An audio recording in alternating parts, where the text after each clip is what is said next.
여러분들이 이제 이 2부 예배에 참석하셨습니다. 여러분들 각자의 이제 삶의 족적을 살펴보면 다 다양합니다. 비교적 평탄하게 여기까지 온 사람도 있고 아주 광풍 같은 그런 회오리 바람 속에서 삶을 이어온 분도 있고 다양할 것입니다. 이제 우리의 삶의 경험이 이렇게 다양하다 할지라도 오늘 본문에 나오는 욥만큼 그런 참 극적인 삶을 산 사람은 아마도 없을 것입니다. 오늘 우리는 욥의 드라마틱한 그런 삶의 이야기를 읽으면서 오늘 우리 삶 가운데 하나님은 어떻게 우리를 만지시고 우리를 다듬어 가시는지 그런 부분을 좀 살펴봤으면 좋겠습니다. 욥기를 잠깐 말씀을 드리면은 욥기는 이스라엘 백성들 포로기 이후에 쓰여진 지혜 문학의 한 부분입니다. 포로기라는 것은 바벨론 포로를 말합니다. 이것은 민족적으로 대단한 트라우마를 가져다 준 사건입니다. 왜 그런가 하면은 자기들이 믿는 하나님이 야훼 하나님이 최고의 신인 줄만 알았는데 성전이 무너지고 이방 나라의 포로로 끌려와서 한 70년 고생했으니까 민족적으로는 이해할 수 없는 그런 큰 상처고 트라우마입니다. 거기서부터 이 사람들이 과거에 쭉 내려오는 책들, 구전들 다 모아가지고 이제 성경을 편집하기 시작합니다. 모아요, 책으로. 우리가 사는 길은 하나님 말씀밖에 없다고. 욥기도 마찬가지입니다. 그 포로기 이후에 이제 다 모아진 그런 지혜 문학 중에 한 부분입니다. 그런데 욥기의 내용은 좀 특별합니다. 쉽게 말하자면은 이스라엘 백성들에게 전통적으로 내려온 옛 지혜론을 좀 수정하는 그런 내용입니다. 옛날부터 내려온 전통적인 지혜는 뭔가 하면은 하나님의 법과 하나님 말씀을 잘 지키면 행복하고 그 법을 어기면 불행해진다는 그런 지혜론입니다. 맞죠? 그런데 맞는데 그게 늘 그렇지는 않더라는 거지. 이게 뭐 수학 공식 같이 행복이 하나님 말씀 다 지키면 행복이 딱 떨어지고 불행이란 것은 하나님 말씀 어기니까 딱 떨어지게 불행이 오는 게 아니더라는 얘기입니다. 그런 생각에서 쓰여진 새로운 그런 지혜 문학이라고 할 수 있습니다.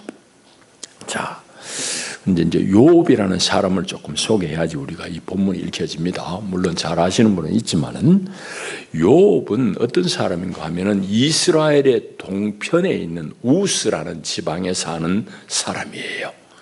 동편이면 지금으로 치면 요르단, 사우디아라비아 이쪽이 되잖아요. 거기 우스라는 곳에 사는 그런 사람인데 아주 신실한 하나님을 잘 믿는 사람입니다. 가정도 행복해요. 부인과 7 아들 3 딸, 다복한 가정이죠. 그런데 엄청난 부자예요. 재산이 어마어마합니다. 큰 거부입니다. 아무런 부러움 없이 사는 이 사람에게 어느 날 벼락 같은 사건들이 일어납니다.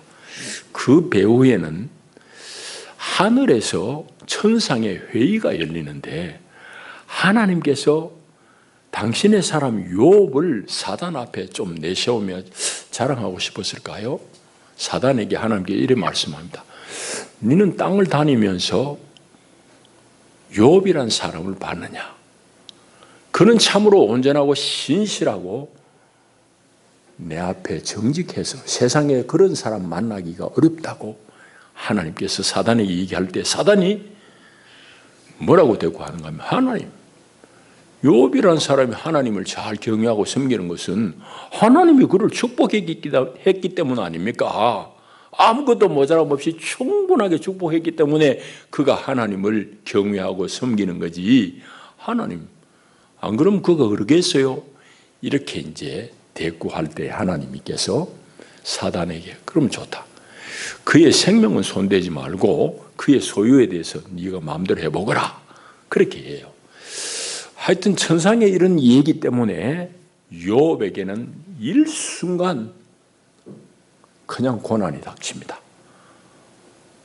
아들이요, 그냥 사는 집에 강도들이 덮쳐와가지고 살해당하기도 하고, 나머지 자녀들이 있는 집에 폭풍우가 몰아쳐가지고 집이 내려앉아가지고 깔려 죽고, 그의 수많은 재산, 우리같이 농사짓는 데 가는 건 목축하는 사회입니다.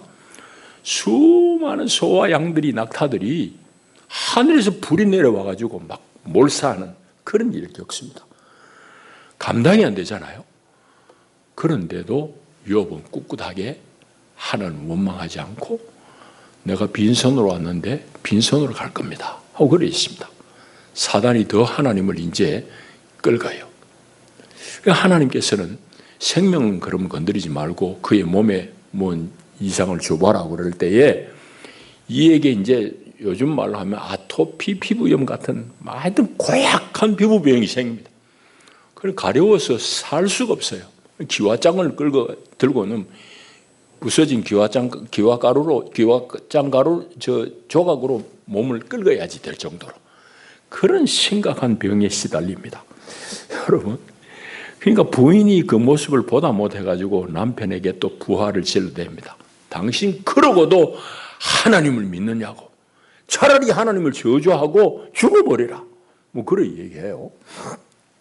자, 그런 중에 욥의 친한 세 친구가 방문해가지고 욥을 위로한답시고 말을 꺼내는데 그 얘기도 길지만 요약하자면 이렇습니다. 하나님이 무단히 당신에게 그런 고난을 주겠냐고. 당신이 뭔가 잘못하고 죄를 지었으니 하나님께서 그 벌로 당신에게 그런 고난을 주신 것이다 라고 그럽니다. 욥은 이해가 안 돼요. 친구들의 이 말이 이해가 안 돼요. 자기는 자기 자신을 아니까 말도 더 붙이기 싫은 거야. 그래 친구들하고 말도 하기 싫고 대신 하나님을 향해 가지고 이제 깊은 탄원을 뱉어냅니다. 하나님, 왜 내가 이 땅에 나게 됐냐고. 하나님, 차라리 날 데려가 달라고. 그렇게 하나님 앞에 탄식하고 탄원하는데도 불구하고 하나님은 전혀 미동도 없어요. 말씀이 없어요. 이렇게 오랫동안 침묵하시던 하나님께서 드디어 오늘 38장 본문에 욥을 찾아오십니다. 찾아오셔서 욥하고 이 얘기하는 그 대목을 우리가 읽은 거예요. 이제 38장 그겁니다. 자, 전체적으로는 그런 정도로 우리가 이해를 하시고 본문을 좀 덮어보실 텐데 방금 말씀드린 대로 하나님께서 오랜 동안 욥에게 미동도 없이 대꾸없다가 욥에게 찾아오셔가지고 욥하고 이 얘기하는 이 얘기 덩어리, 욥기에는 전체적으로 보면 큰 얘기 덩어리가 세 덩어리가 있습니다. 마지막 셋째 이 얘기 덩어리의 제일 앞부분만 우리가 읽은 겁니다. 자, 그렇게 하시고 이제 우리 구체적으로 본문을 좀 살펴보십시다. 먼저는 1절에 보게 되면은 그때 야훼께서 폭풍우 가운데 욥에게 말씀하여 이르시되 했습니다. 드디어 욥에게 나타나신 야훼 하나님이죠. 그 하나님께서 욥에게 나타나실 때도 폭풍우 가운데 나타나셨어요. 이스라엘의 전통 가운데는 하나님께서 나타나실 때에 거의 대부분 폭풍우를 동반합니다. 그 제일 대표적인 것이 이스라엘 백성들이 애굽의 노예 생활하다가 탈출해가지고 출애굽할 때에 시내산 자락에 머물잖아요. 시내산 자락에 머물렀을 때 제3일째 되는 날 하나님이 폭풍우 가운데 나팔 소리 같은 그런 소리가 들리는 중에 하나님이 이스라엘 가운데 현현하십니다.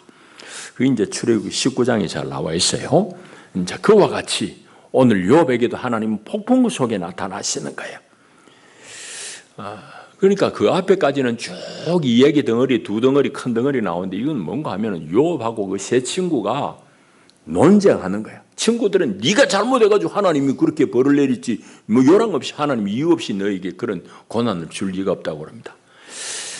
그래서 욥과 친구와의 이 지루한 논쟁 속에 하나님이 등장을 하는데 하나님이 입에는 올려지지만은 하나님이 실제로 나타나지는 않았어요. 그런데 오늘 본문에는 욥에게 하나님이 직접 찾아오십니다. 하나님하고 드디어 대면하게 되었다는 얘기죠. 이 얘기는 무슨 얘기인가 하면은 욥이 너무너무 깝깝하고 이유도 알 수 없는 고난 앞에서 하나님 앞에 탄원하고 탄식하고 막 질문을 던져댔지만은 하나님 어디 있냐고 그랬는데 하나님이 일절 말씀이 없으시다가 그렇게 오랫동안 침묵하셨던 하나님이 드디어 욥을 찾아오셨다는 사실을 일절이 말씀해요. 자, 그런데 그 다음 이제 2절, 3절 보면 하나님께서 말씀하시는 게 뭔가 하면 욥을 향해서 하나님이 질문을 툭 던져버립니다. 우리 같으면 욥 고생했어.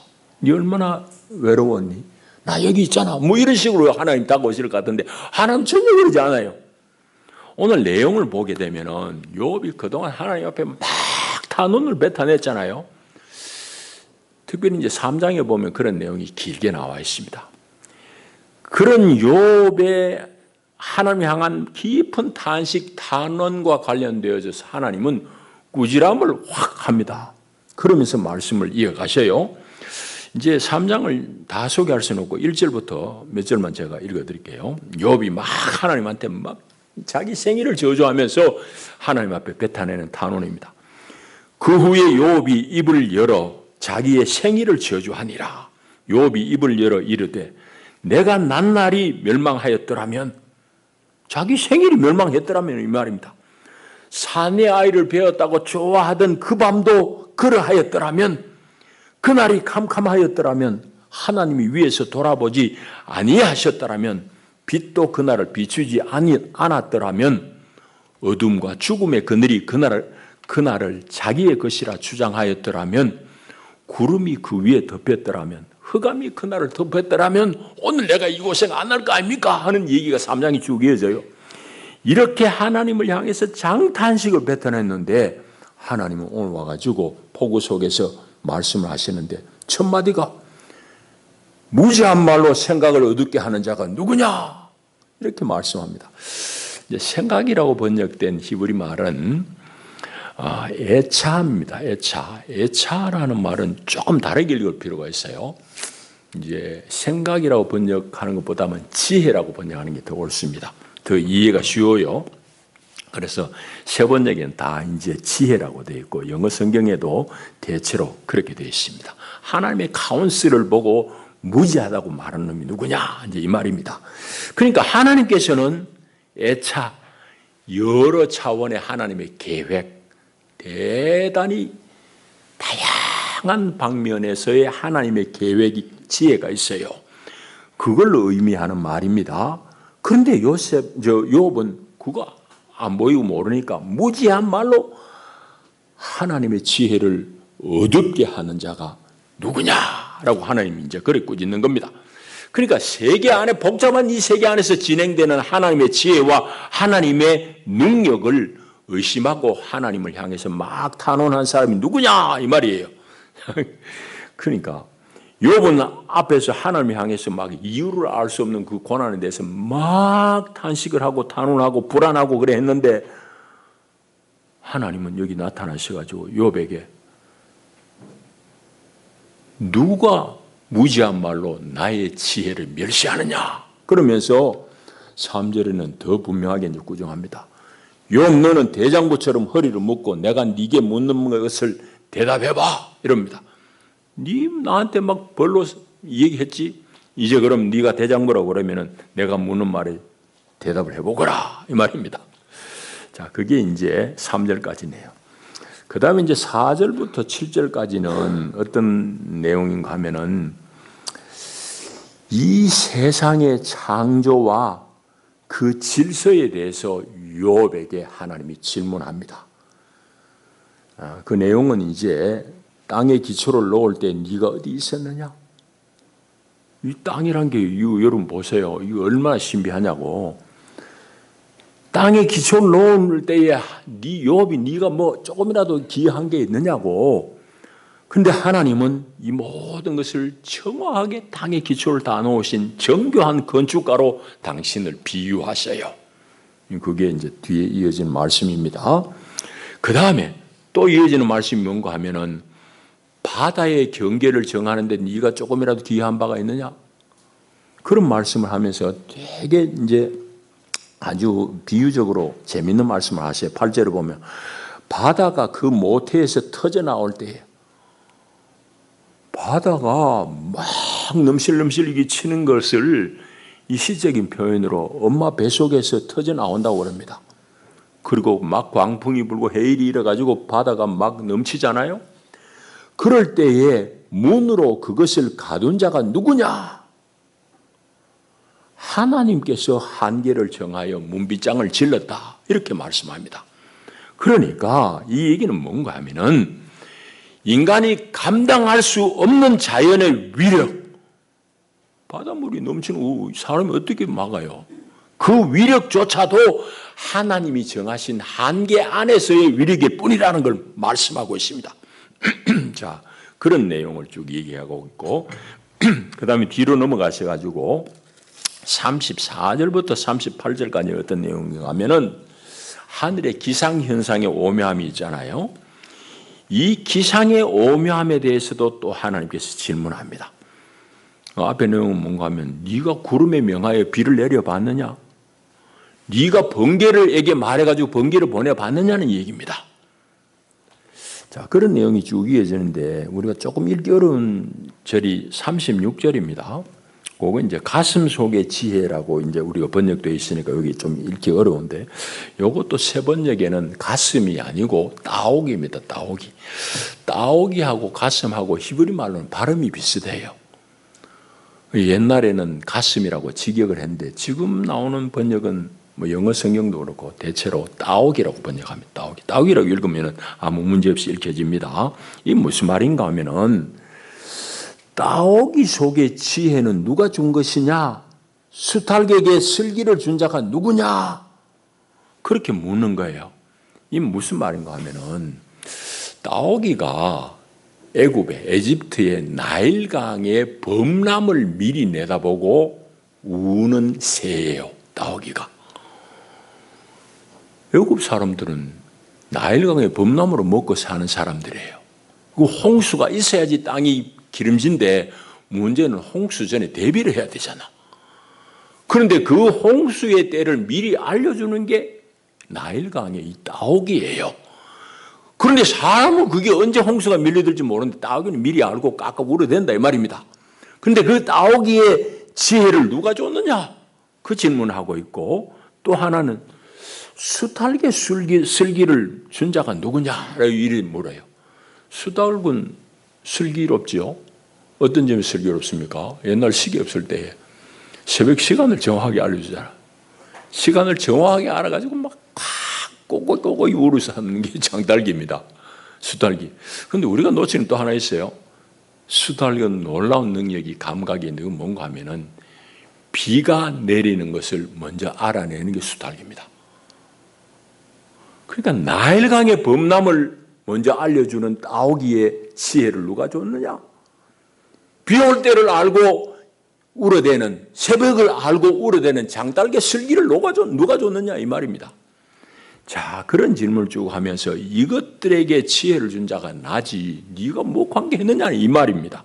그 다음에 39절부터 41절 마지막 절까지는 동물들, 특별히 위험스럽고 아주 혐오스러운 동물들에게까지도 하나님은 그들의 삶을 책임지시고 다 배려하는데 이거 먹이들 네가 줘봤느냐는 이 얘기입니다. 사자란 것은 인간을 위협하는 아주 위험스러운 동물이잖아요. 까마귀는 이놈은 뭐 벽시라든지 나달 먹는 놈이 아니에요. 까마귀는 새지만은 꼭 고기만 먹는 새입니다. 고기만 먹으려면 뭘 죽여야 되잖아요. 지가 잡아야 되는데 까마귀는 잡는 능력은 또 없어. 그럼 까마귀는 어떻게 하겠어요? 남이 잡아놓은 거 찌꺼기 골라다니면서 먹는 거지. 지가 먹고 싶다고 그냥 까마귀가 토끼를 잡아요. 쥐가 잡을 능력은 없는데 남이 잡아놓고 남은 거라도 찾아가 먹어야지 사는 게 까마귀입니다. 육식을 하는 조류인데 스스로 사냥은 못한다. 그런데 이런 보기 흉한 그 고기만 먹는 까마귀까지도 양식은 하나님이 다 챙겨주신다 이 말입니다. 그러니까 인간을 위협하는 이 맹수, 심지어는 혐오스럽기까지 한 이 동물의 먹이를 누가 주느냐? 네가 할 수 있느냐? 그 얘기를 지금 하나님 하고 계시는 겁니다. 자, 뒤에 쭉 40장 2절까지 이런 내용이 쭉 이어집니다. 우리는 일부만 읽었어요. 이제 오늘 우리 얘기를 하실 차례입니다.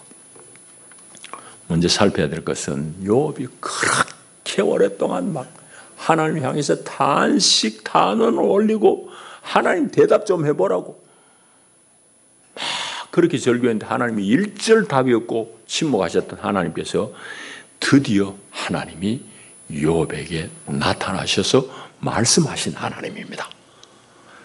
놀랍죠? 이 무슨 얘기예요? 그래 이제 19장 7절에 보면 욥이 그냥 막 감당이 안 되니까 하나님 앞에 막 따집니다.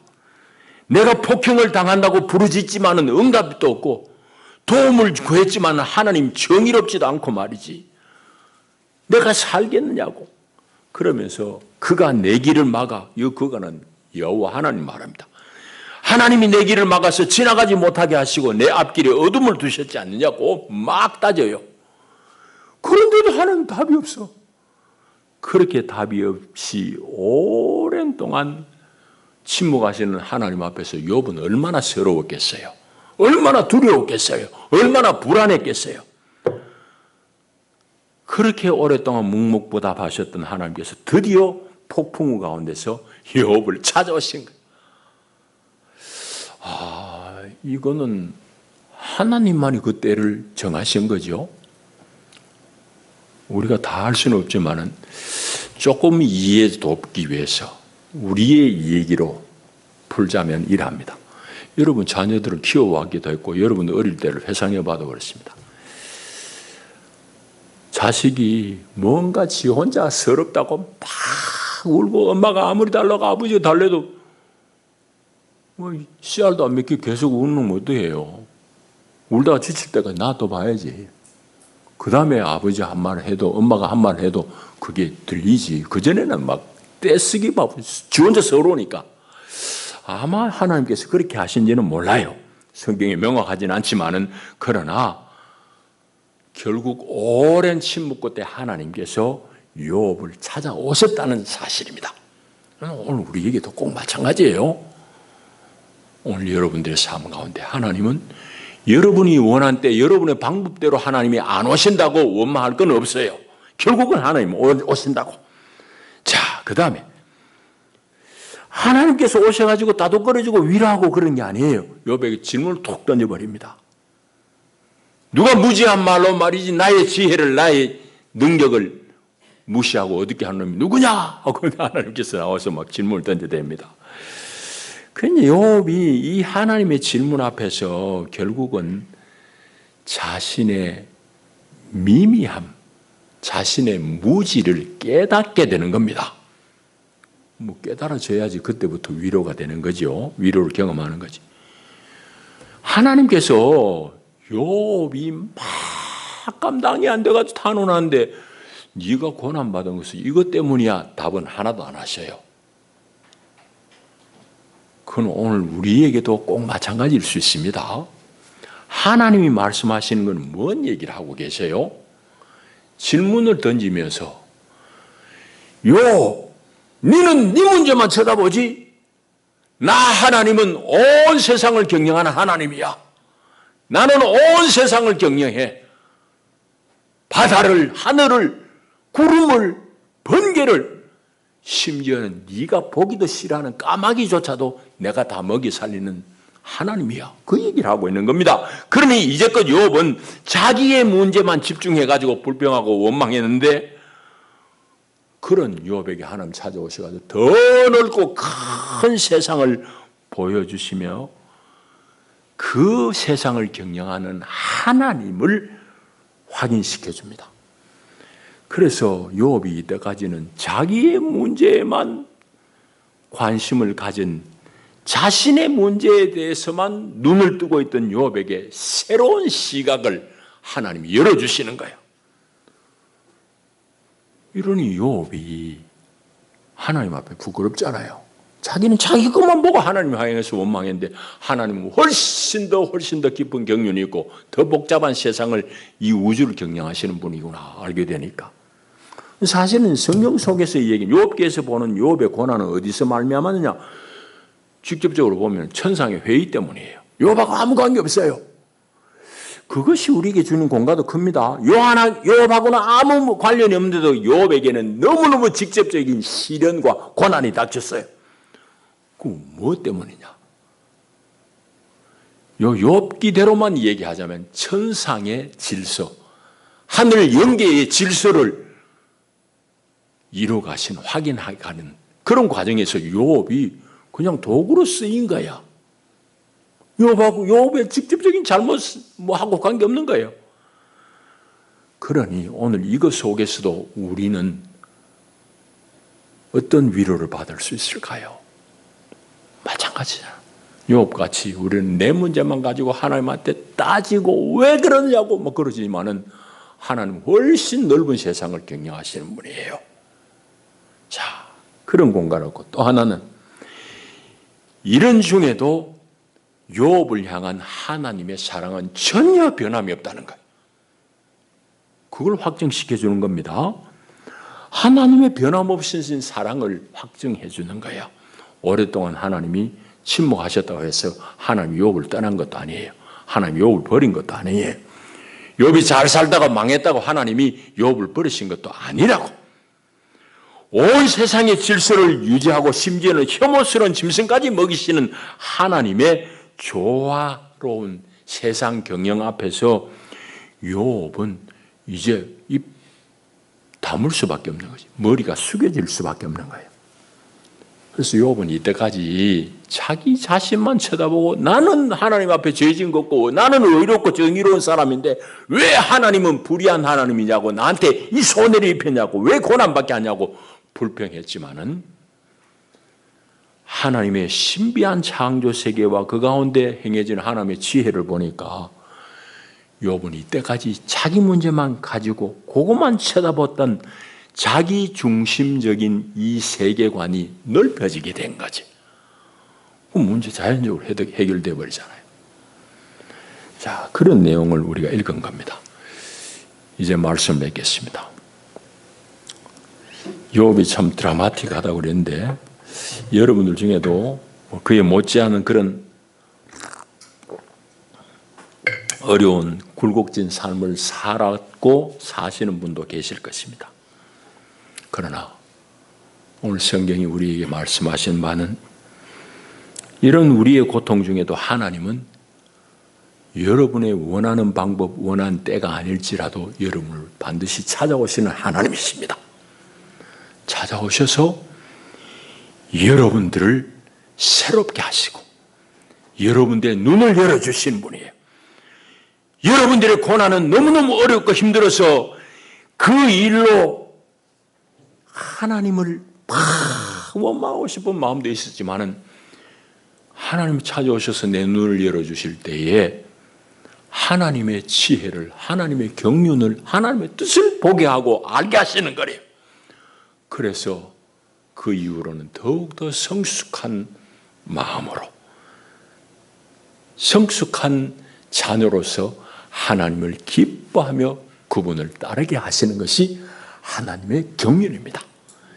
이 하나님의 은혜, 이 사랑을 더 분명히 우리가 성경을 통해 확인하고 여러분 힘든 어려운 삶 가운데 믿음의 길을 잘 살아내기를 축복합니다. 기도합니다. 주님 감사합니다. 사랑합니다. 욥기를 통해서 오늘 하나님 우리에게 은혜 주시고 메아리 없는 탄식 속에서도 하나님은 가장 적실한 때를 찾으시고 욥을 찾으셨듯이 우리 삶 가운데도 하나님은 하나님의 정하신 때에 우리를 만나주시고 우리 눈 열어주시고 우리를 하여금 깨우침을 주십니다. 욥의 하나님, 오늘 나의 하나님, 우리의 하나님이시니 이 하나님을 신뢰하며 믿음의 삶을 잘 살아내게 하옵소서. 예수님 이름으로 기도하옵나이다. 아멘.